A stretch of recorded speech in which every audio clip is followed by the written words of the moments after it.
मेरा नाम लक्ष्य है।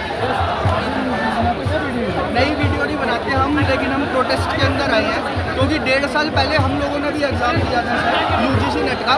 हम लोग सुबह पेपर लेकर आए और जैसे ही शाम को हम घर पर आए 7 साढ़े 7 बजे तक, तो वो पेपर लीक हो गया। उन्होंने बोला ये पेपर दोबारा होगा। इसी प्रकार से अब देखो नीट का पेपर लीक हुआ, अभी बिहार में एडीओ का पेपर लीक हुआ, और अब सीबीएसई के अंदर आप देखोगे तो उसके अंदर भी इन लोगों ने जो ऑनलाइन टेस्टिंग करवाई है ऑनलाइन स्क्रीन जो मार्किंग करवाई है उसके अंदर भी आप देखो गलत मार्किंग करवाई है। किसी की आंसर शीट किसी को लगा रखी है, किसी की आंसर शीट किसी को लगा रखी है। एक बच्चे ने जब बोला कि भैया ये जो मेरी आंसर शीट नहीं है ट्विटर पे आके, तो उनको भी इन लोगों ने बता दिया कि ये एंटी नेशनल है, ये तो पाकिस्तानी है। तो यहाँ पर इस देश के अंदर कोई भी अगर अपनी आवाज़ उठाता है तो तुरंत उसको बता देते कि भैया ये तो पाकिस्तानी है, तो एंटी नेशनल है। बस इसके पीछे उनकी मंशा क्या होती है? इसके पीछे यही मंशा उन लोगों की कि इस देश के अंदर लोग अपनी आवाज़ उठाना बंद कर दें, कोई इनके सामने बोल ना पाए, कोई अपनी आवाज़ को उठा ना पाए, कोई इस देश के अंदर प्रोटेस्ट ना कर पाए। और अगर कोई इस देश के अंदर अपनी आवाज़ को उठाने का प्रयास करेगा तो ये लोग उसके ऊपर एंटी नेशनल का एक तमगा लगा देंगे, एक चस्पा उस पर बोर्ड चस्पा कर देंगे, भाई तुम एंटी नेशनल हो।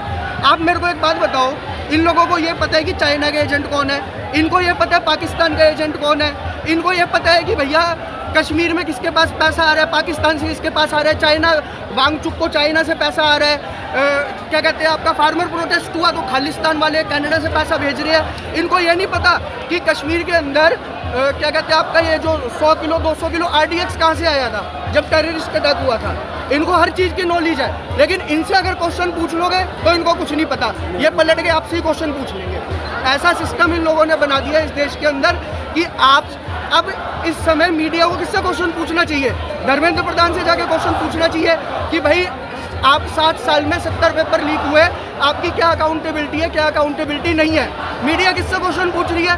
यहाँ पर आप देखो गोदी मीडिया जितनी भी घूम रही है वो स्टूडेंट से क्वेश्चन पूछ रही है कि मेरे को नीट की फुल फॉर्म बताओ, मेरे को नेट की फुल फॉर्म बताओ, आप यहाँ पर आए हो तो क्यों आए हो, आपने कितने एग्जाम दिए, आपने एंट्रेंस एग्जाम दिया, आपका लीक हुआ इसलिए यहाँ पर आए हो।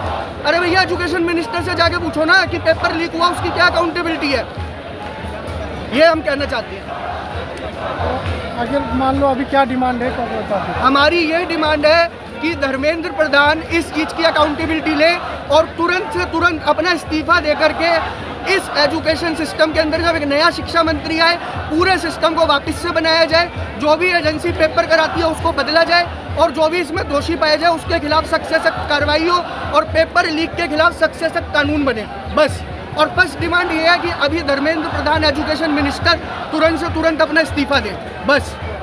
इस्तीफा नहीं देते हैं तो अगला कदम क्या होगा? अगला कदम ये होगा कि अब शायद कॉकरोच जनता पार्टी के जो स्थापक है उन्होंने बोला है कि वह 4 या 5 दिन बाद का उन्होंने कुछ अल्टीमेटम दिया है, उसके बाद वापस से प्रोटेस्ट होगा और इस बार ज़्यादा बड़े लेवल पर बड़े स्तर पर प्रोटेस्ट होगा।